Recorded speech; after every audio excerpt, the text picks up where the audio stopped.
You're listening to the PRO Media Network. The next level in entertainment.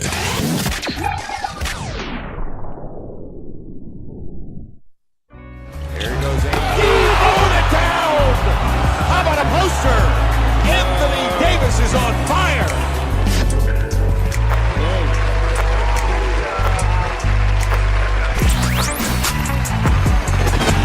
You're listening to the Pelicans post-game report on the PRO Media Network for all things Pelicans. For all things Pelicans, you're now listening to the Pelican post-game report on the PRO Media Network. I'm Big Q chiming with you on podcast 260 on the Pelican post-game report. That's right, podcast 260 as we keep perusing and moving along. And in this podcast, we'll be covering the Pelicans 116-111 loss to the Denver Nuggets. And we'll also recap this game with our customary stats, facts breakdown. We'll also have interviews from Coach Gentry to his thoughts, and we'll preview the Golden State Warriors game. But before we get into all of that, let's start by giving you, that's right, you, new and established listeners of the Pelican Post Game Report, a big round of applause for joining us on tonight's show as we get ready to talk about them Pelicans, man, and what to talk about. They give you a great start at 4-0, which is spectacular, and then they drop 2. Now, of course, we talked about from the previous show, the first loss against the Utah Jazz, the Pelicans to win the game. But I said that hopefully this won't be the start of a losing streak. Sometimes I get the feeling, sometimes I be fighting against myself on the calls I be making because I commonsensical use the roster and look at things. The Pelicans have enough to win games without Anthony Davis. They had enough to beat Utah. They had most certainly had enough to beat Denver. But ultimately, what it comes down to is coaching. You have to be able to know how to use these players off the bench. We know you know your 5 players starting. But when it comes to players off the bench, I still think Coach Gentry struggling to find the right mix of guys off the bench, which is not hard. Just look. If you got eyes, you got 4 of them. You got 4 eyes. Use them. This is what I said. I've been saying this for a while. Dale Demps is willing to make trades to improve the team. He sent out Alexis Jinka, who we wasn't going to use anyway, and brought in Wesley Johnson. Now, Wesley Johnson, we know he's not a great three-point shooter, although he hit a couple of shots in the previous game that ultimately helped the team come back within 8. Now, I talked about this, and I won't spend too much time about this, but the game against Utah, they should have won that game. The only problem is that El Gentry, when he's seen Utah's Quinn Snyder putting back in his starters, he should have put in more than just Drew Holiday. He let Nikolai Mirotic not play that entire fourth quarter. To me, that was stupid. And I don't like to throw the term stupid around, but I'm going to throw it around. That was stupid not to play Nikolai Mirotic in the fourth quarter. He's your best offensive weapon outside of Anthony Davis. I think he's a better weapon than Drew Holiday. Drew Holiday's defense is first and his offense is second. Nikolai Mirotic is known as an offense barrage shooter. You should have had him out there when they got within 8 points. Crazy part about it is, in this game against Denver, the Pelicans actually had a chance to win this game. It comes down to turnovers. How are you going to win this game with 22 turnovers? And it's just my number to me. Anyway, before I even get into breaking the game down, let's get some statistics, because when I show you the stats, then I'll come behind with the commentary, because this is not quantum physics. It's not astrophysics. It's not hard to do it. It's really not. All you have to do is pay attention to the players and what they bring to you on the team. He needs to discover his bench lineup. That's what he needs to do. And I really do think that E'Twaun Moore needs to come out of the starting lineup and be on the bench. And he needs to institute another player at that 3 position. Bring in another guy. Bring in Wesley Johnson. Bring in somebody that's not Solomon Hill and play him at the wing position, please. Because E'Twaun Moore would do better on the bench than he would be using him again as an undersized wing. You don't have to do that when you got these other guys there. His scoring would do better off the bench. And I was hoping that they do that, but he continues to do the same foolishness he did last year. But anyway, let's get into the stats. 116-111 loss. Horrible loss here to the Denver Nuggets. Another team we should have beat, but we're going to use the excuse, well, Anthony Davis wasn't there, Q. Anthony Davis wasn't there. If Anthony Davis was there, we would have won the game. And see, that kind of thinking to me is really foolish, because Anthony Davis, he's going to miss games, y'all. You better believe it. So every game Anthony Davis misses, you mean to tell me we don't have enough of oomph or firepower to beat a team like Utah or Denver without him? And best believe I know these are good teams. But if the Pelicans would have played the right way, they would have beat these teams. These teams didn't blow the Pelicans out. Well, Utah did at first until the Pelicans got them back in the game. game, but that was coaching that hurt them. That was coaching. If you want to hear what I got to say about that, listen to the Utah show. But anyway, here's the statistics about tonight's game. Let me take a deep breath because this is going to take a minute. The Pelicans shot 43 of 82 for 52% from the field. That's not bad. The Nuggets shot 42 from 93% for 45%. Now they got 10 more attempts and they hit one less shot. What was the difference, Q? Look at the three-pointers. Not much there. 11 of 24 about the Pelicans for 46%. The Nuggets shot 11 of 35 for 31%. Free throws, 14 of 20 for the Pelicans for 70%. 21 of 23 by the Nuggets for 91%. Remember what I said about the free throws. Now, you said, well, Q, they hit 14 of 20 for 7%. But if they would have hit at least 4 more free throws, they would have tied the game. It would have, you don't want to lose game on free throws. Total rebounds 50 to 48 for the Pelicans. They did a terrific job on the defensive end, 37 out rebounding the Nuggets, 32 in defensive rebounds. The Pelicans and the Nuggets were tied with assists. And of course, the Nuggets steals 14 to 8 on the Pelicans. That's major. 5 blocks apiece. And this is the key stat. 22 turnovers in this game. 22 freaking turnovers, in which they gave up 27 points off of those 22 turnovers. How many did their counterpart give up? Just 13 for 18 points. So as you can see the difference there, then they out fast broke them 13 to 9, and of course points in the paint was tied. So you were tied with assists, you were tied with points in the paint with this team. They had more personal fouls and whatnot, 25 to 17, but that's null and void. Turnovers. If you underline the stat, look at it, and understand that turnovers, undisciplined team make turnovers. When you play this fast, they're going to turn the ball over. It's going to be nights where they're just winging the thing all around. If you're going to play fast, you got to play as fast and as disciplined as you can. You got Etwan Moore moving without the basketball, kicking the damn ball off his foot, doing silly stuff like this, not paying attention to what you're doing. That's because they're playing fast, but not playing fast disciplinedly. Anyway, before I even get into the individual statistics, let's hear what Elvin Gentry got to say, man. I need some help to understand this. Gentry, what the hell going on, man? Why your team lost 2 games in a row? Here's El Gentry to explain it to me. We turned the ball over. Down the stretch, we turned the ball over. I thought we did a really good job of fighting our way back in, and we got it to 2 points, and we proceeded to turn it over 3 straight times. So. At the end of the day, I thought that was really the difference in the game. I think we had 22 turnovers for 27 points. And, you can't turn the ball over against a really good defensive team like these guys are. And, we just had a little, miscues here and there. And when you let them build a league like they did, then you have to have the perfect storm to be able to come back and complete the comeback and be able to win the game. And what we did is that we fought like crazy. I'm really proud of the guys. I thought our bench did a great job. Chet came in and gave us great energy. I thought Frank Jackson played tonight like we feel like he's going to play for us most of the season. And, I thought our bench did a really good job. I thought Tim Frazier came in and did a good job. We just didn't have enough firepower to finish the game. Is it a situation where, Coach, when you see that kind of a turnover number, that you're frustrated and it should be better, or is it understandable because of the pieces you were missing tonight? No, I don't think it's ever understandable to turn the ball over 22 times. And I think what happened is that some of our turnovers came because we were trying to play in really tight, confined spaces. And against that team, you can't do that. You have to try to spread them out on the floor. And I thought when we did that and spread them out on the floor, we were really good offensively, and we got most of the things that we wanted to have. But when you try to play in a confined space with these guys, then, most of the time something bad's going to happen. You mentioned Frank. What were some of the things that you liked? It seemed like he did stuff on both ends tonight. Oh, I just thought he was really good defensively on Mary. I thought he did a great job.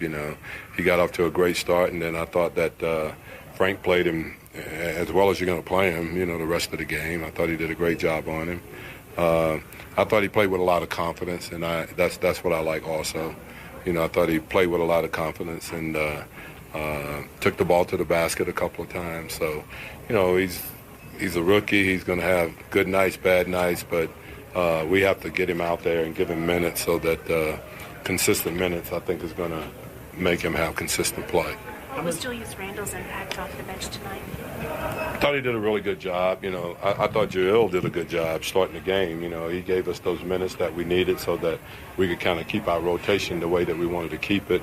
thought he was great, and then George came in and did a really, really good job. But, I don't think, anybody realized that, he's playing in pain, and he's still not 100%, and, he's still giving us great numbers and doing a lot of good things right there. But, we just got to get back healthy. That's a long season, and, the one thing I do know, no one feels sorry for you in this league. And so we just got to get ourselves healthy and then go back to playing the way we were. I thought we did a really good job the second half of this game of going back and playing the way that we're capable of playing. And, we got to get our guys healthy, and we'll be fine. How important is it for you? Oh, I think it's real big, for us especially. He gives us another perimeter player, and, we're just asking a lot of Drew right now. We want him to guard the best guy. We've got him handling the ball. We got him trying to make plays. We want him to score. So, obviously we got to have some other guys step up to take some of that pressure off Drew. Or, we'll be fine when we get our guys healthy. That was Coach Gentry breaking down his thoughts on the game. What's interesting is the fact that we talk about the turnovers. That's astronomical, man, because the turnovers is the main reason why this team really went down in the hole big time. 22 turnovers on the night. Now, like I say over and over again, man, we talk about the Pelicans playing fast, the pace of play, them averaging an insane amount of points a game. But what does it profit a man to gain the whole world but lose his soul? Now, what I mean by that, that's an old biblical phrase for people that don't know. But what I mean by that in the you're trying to translate that to basketball nomenclature, is the fact that what profits you, what gain do you get by playing fast if you're turning the ball over at a higher rate than what you would if you would play slow? It's just because you're moving faster than the other team don't mean a damn thing. Look what they did against Utah. Utah really turned the Pelicans into a half-court team. Utah don't want to run, so they forced the Pelicans not to. Then outscored the Pelicans and held them way below what they usually would score. And that was done because they were disciplined and they took them away. Elvin Gentry basically helped them beat them by not playing big against big. That was stupid. If you got a 7-footer, what the hell are you leaving them on the bench for? If I got one 7-footer, I'm going to put him out there on that guy. If that's all I could do, I'm not going to put a 6'9" power forward on a 7'2" center and then and go out there, go get him, go lock him down, stop them from getting to the rim, and the guy jumping all over the back of their head, donking all in their face. You think that's good for motivation? You think that's good for mindset to see your teammates getting dunked all over a dozen freaking times because Rudy Gobert's catching alleys at the bucket? In this game here, Gary Harris lit him up, and I told y'all, man. I told y'all Gary Harris and Jamal Murray always light this team up. Why does he always light them up, Q? You know why? Because you got to look at perimeter defense. You got to look at the Pelicans' perimeter defense. When Gary Harris can get shots off, when Jamal Murray can get shots off, they love playing against the Pelicans because they get their shots off against the PELS. The Pelicans have to work on the defense. Now, it goes back to Andy Davis is this, Andy Davis is that. And the point is, Andy Davis is everything for the Pelicans. That's why Andy Davis is tired. That's why he's getting hurt, because he's doing everything. We need somebody to take this pressure off Andy Davis. We see Drew Holiday doing what he doing. We see Nikolai Mirotic doing what he got to do. And they got a lot of candidates out there that contribute as a team to help this team win games. It's not the fact that they don't have enough firepower to compete with the likes of a Utah or the likes of a Denver Nugget club. Both of these games were winnable games that ultimately went awry because of coaching decisions and playing decisions. If you see your garbage ass game plan not working, you have to adjust for something else. Even the assistant coach, the man probably third or fourth down on the totem pole as far as coaches go, said in a halftime show that we got to get Jahlil Okafor in the game for Utah to match up against Rudy Gobert, because that man's smart enough to know you can defend 7-footers with 7-footers. And when they put Okafor in there, he slowed Rudy Gobert down just enough, and they put those other guys, and they did just enough to get it running to ultimately get the game close. In this game against Denver, the Pelicans didn't do basically the same thing, but they shot themselves in the foot in this game. You think if they would have hit more free throws and played better defense and stopped turning the ball over, if you took away at least 5 or 6 of those turnovers, the Pelicans would ultimately win this game. You can't always lay it at the foot of Anthony Davis is what I'm talking about, people. I'm talking about all the true Pelican fandom out there. You know what I'm talking about. I don't want to hear this stuff about Anthony Davis. Well, AD wasn't there, Big Q. That's why we lost the game. Anthony Davis is not going to be at every damn game to play for the Pelicans. Some of those guys going to have to step up and make plays as a team. I ain't talking about having individuals nights games where one guy scores 24 points and other guy does this, that, and the third. We talking about team play. When Anthony Davis is not there, some of those guys get lax and say, well, we'll let AD handle it. But when he's not there, you're going to have to play together as a team to win some of these contests. That's how it's going out. Now, of course, this elbow injury, at first it turned out to be just one game. Now it's multiple games. Now, who knows what's going to happen next, But we'll cover the rest of this game and then we'll preview and we'll get some other news on the other side of the break. Listen to the Pelican post-game report. Stay with us.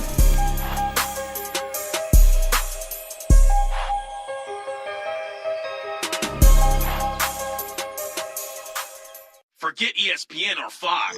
Get straight sports talk from the Sports Coma with Big Q and the guys. Do you need a domain name? How about a host for your website that can work with WordPress? Try Namecheap.com. They make registering, hosting, and managing domain names for yourself or others easy and affordable because the internet needs people. Namecheap is an ICANN accredited domain register and technology company founded in 2000. It's one of the fastest growing American companies according to the 2018 Inc. 5000. Celebrating nearly 2 decades of providing unparalleled levels of service, security, and support. Namecheap has been steadfast in customer satisfaction with over 10 million domains under management. Namecheap is among the top domain registers and web providers in the world. They offer a full selection of popular and unique domains along with fully featured hosting packages, SSL security certificates, WhoisGuard privacy protections, and more, all at the lowest prices in the industry. So if you need a domain name or hosting or anything else, think Namecheap.com. That's right, Namecheap.com. Check the description section below for link. There's a lot of reasons to be a fan, but only NBAStore.com has all the gear. Sports fans are gearing up and saving big at Fanatics.com, the world's largest collection of officially licensed fan gear. From all the leagues, teams, and players you love, unique one-of-a-kind designs exclusively by Fanatics, and autographed collectibles from today's biggest stars shipped directly to your home. Join Fanatics Rewards for free to earn fan cash on every purchase. Shop now and for a limited time. Get 20% off all orders. Fanatics.com. Officially licensed everything. Get all the latest news and updates from your New Orleans Pelicans at the Pelicans Eye View. The new and official Pelicans Daily Journal. Covering everything Pelicans. Attention, everyone. Get breakdown on games, free agent signings, and potential moves. Unbiased opinions and straight up facts with statistical analysis from G Balance. Go to www.thesportsdaily.com/Pelicans-I-View. What's up, sports world? The PRO Media Network is on a mission to reach 10,000 subscribers. So besides our regular programs like the Sports Coma with Big Q and the guys, the Pelican Post Game Report, Rapid Fire TSC, and others, we will be expanding out and offering other content like movie, anime, and gaming reviews for your entertainment. So if you enjoy our content, please donate at our Patreon page. Also subscribe, comment, and share. And help the PRO Media Network reach 10,000 subs. Peace.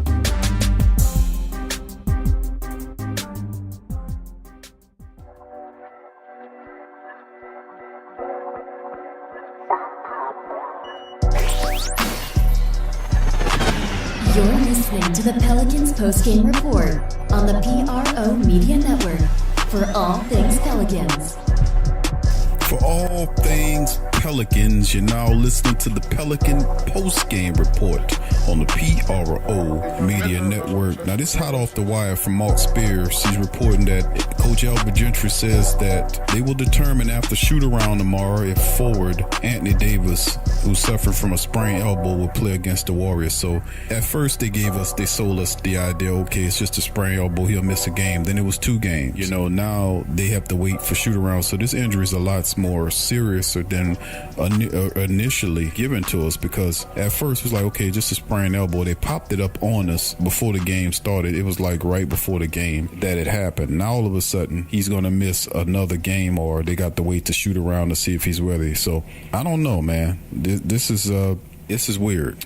I ain't gonna say it's weird, but it's strange how they handle it. They usually say, well, this is the third, or this, that, and the third. But when dealing with the medical staff for the Pelicans, I'm a little jaded when it deals with those guys because I don't trust them. You know, their history with Misty Suri and all that foolishness that happened with them. He's over there. Their medical staff, they suck. And I know it's Oshner and all of them people, and I know they got a monopoly on hospitals and all that stuff in the area, but I'm just calling it like I see it, man. Anyway, let's get back into the comments dealing with Elvin Gentry earlier. And you heard what he had to say about the team's performances, but of course you're going to hear him say, we can't turn the ball over 22 times and expect to win. We have to move the ball. The Denver Nuggets is not afraid of the Pelicans. You know, why should they be? Neither are Utah. Utah licking their chops to play the Pelicans because Elvin Gentry basically has turned this team into a small ball team. He moved his best player to center, which I was totally against this. And I talked to Scott Cutchin, NBA insider from the New Orleans Advocates. Shout out to him. And I told him I didn't like this move. I told him that I didn't think Anthony Davis should be playing at the 5 position. I think he should be at 4, and you need to find a big to play the 5 to battle with the 5s. Anthony Davis is going to get beat up by some of these traditional centers like Rudy Gobert. I named Rudy Gobert because Gobert gives him problems. He gives everybody problems. Then Steven Adams is a brute.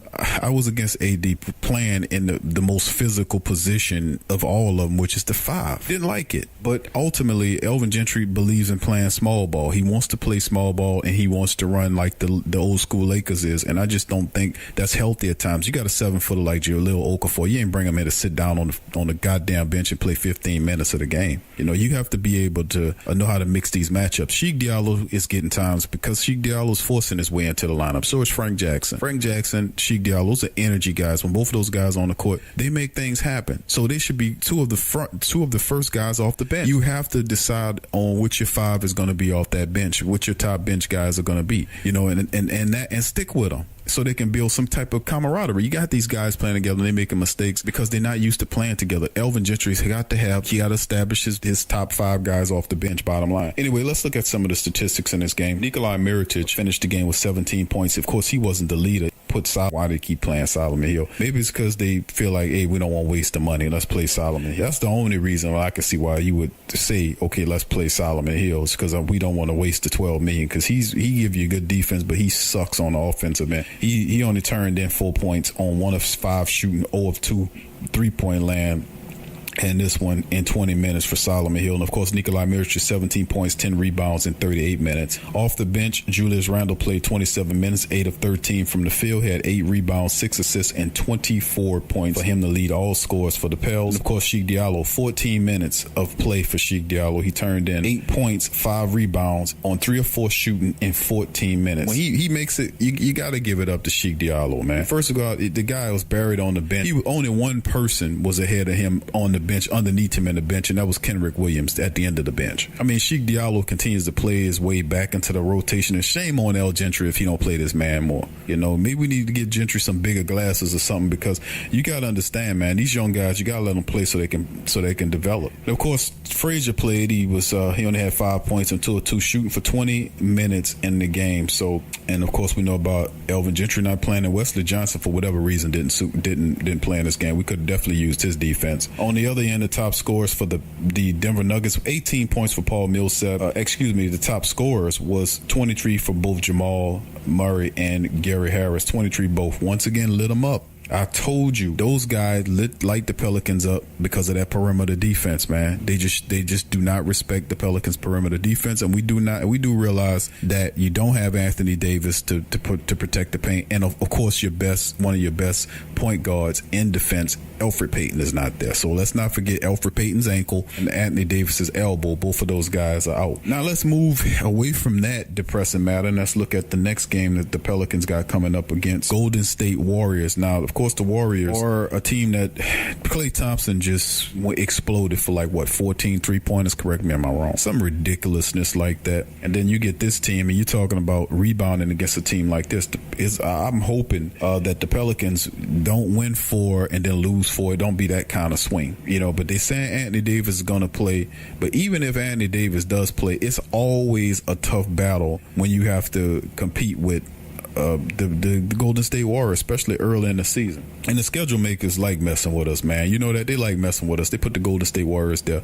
They got this tough road swing with Utah. We could have beat them, should have beat Denver. But, at the end of the day, shoulda, coulda, woulda, right? I mean, the Pelicans have to figure out, and Coach Gentry got to learn his bench and start playing his bench. Anyway, they got one coming up tomorrow. It's in Golden State against the Golden State Warriors. It's going to be interesting because DeMarcus Cousins is not going to be in the game, but a lot of people believe that Golden State's going to whip the Pelicans' tail. The Golden State's sitting at 7-1. They're looking terrific. Pelicans are 4-2 after taking that slide. Steph Curry's averaging 32.5 points, man, through 8 games. He's shooting 54%, and the Pelicans' top scorer as it stands right now with Anthony Davis playing is Nikolai Mirotic with 23 points a game, shooting 51%. Top rebounders for the Pelicans without AD is Nico with 9.5. For the Golden State Warriors is Kevin Durant with 7.5. And the top assist man, Drew Holiday, with just about 8 assists a game. Draymond Green is the top man for the Golden State Warriors. Now, looking at this game, Anthony Davis, of course, day-to-day. So is Alfred Payton. Darius Miller is also day-to-day. He's one of the three-point shooters that we're not talking about Darius. We're really missing Darius. He'll come in and knock a couple of threes down for him, and we're really missing Darius. At the end of the day, the Pelicans averaging 122.5 points a game. Golden State at 124. Now, the Pelicans giving up 118 or 119 a game. The Golden State Warriors is giving up 111 a game. So the Golden State Warriors are a better offensive. I got more firepower than the Pelicans. That's definitely the case. And then they're better defensively. Then if that don't float your boat, this team as a team is shooting 52% from the field. Pelicans at 49%. Pelicans average about 47 rebounds a game. Golden State's 45.5. Pelicans about 28 assists. Golden State's almost 30 assists a game. Blocks a game. Pelicans 6. Golden State is there with 6. Steals a game 8 for the Pelicans, 8.5 for Golden State. And of course the Warriors on a 5-game winning streak. The Pelicans going the other way, losing 2 in a row to both Denver and Utah. Last 10 games, 4-2 for the Pelicans. For the Golden State Warriors, 7-1, as they were able to. They're hot. And you asked me what my call is going to be in this one. This is an easy one for me to make. Even with Anthony Davis is there, I still give this game to Golden State Warriors. Why, Q? Because I just from it's too much to ask for, man. You have 4. You got really. This is excellent. This is a championship team, man. You don't think for the second that Golden State's going to forget what the Pelicans did to them at the end of the season last season? They're going to remember that. The Pelicans smacked them down at the end of the regular season. The Golden State Warriors are going to remember that, and they're going to return the favor. They're boiling hot. Now, of course, I would love to pick my Pelicans to beat Golden State Warriors, but come on, man. Come on. Be real. You turn this podcast off and say, well, the Pelicans going to beat the Golden State Warriors the way they're playing. No. We got an injured AD. You got an injured AD, and you don't know exactly what's going on. Alfred Payton's not going to be there. No, that's too much to ask for. The Pelicans, they're going to lose 3rd in a row. I hate to sound like that, but I'm a realist, and you should be too. But that'll do it for the show. The Pelican Post-Game Report on the PRO Media Network. Thank you guys for listening today. I hope I had better news, but hey, man, sometimes it's like that, sometimes it's not. If you enjoyed the show, please go to our Patreon page at patreon.com/the PRO Media Network. Help us out. Be a contributor.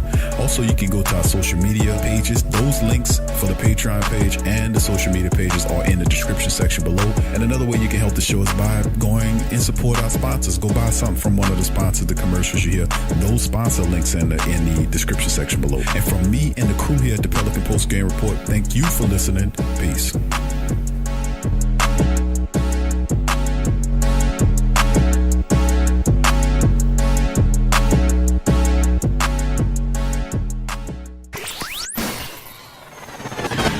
You're listening to the Pelicans Post-Game Report on the PRO Media Network for all things Pelicans.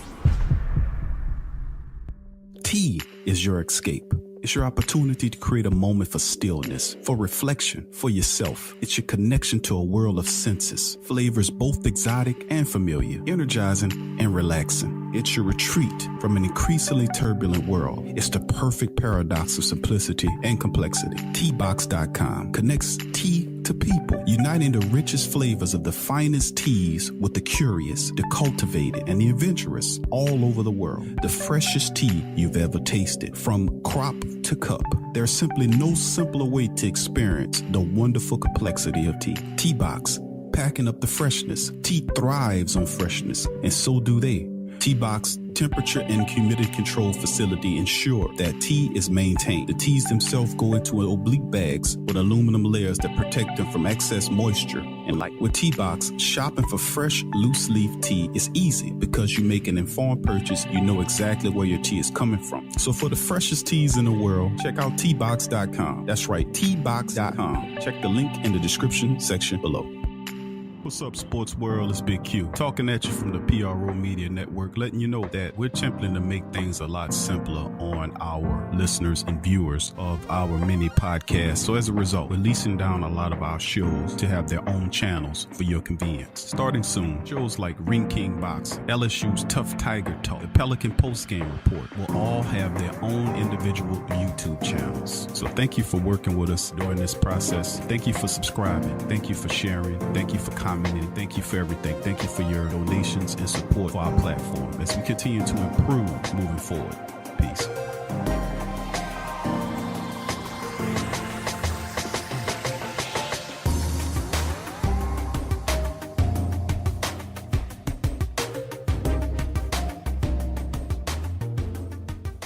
Newfrog.com for all of your electronic gadget needs. Fast becoming #1 online seller of cell phone and accessories, consumer electronics, automobiles and motorcycles, home and garden items, 5D diamond painting crafts, electrical and tool supplies, computer and networking supplies, lights and lighting supplies, sports and travel items, toys and hobby supplies, apparel and accessories, mother and kid items, health and beauty items, and much, much more. Newfrog.com has up to 70% off on some products, and you can check out their weekly promotions for all the best deals. Remember, when thinking online electronics and gadgets, think Newfrog. Newfrog.com. Check the link in the description section below. What's up, sports world? This Big Q from the Sports Coma with Big Q and the guys. Talking to you about the website, theposhlifestyle.com. That's right, poshlifestyle.com.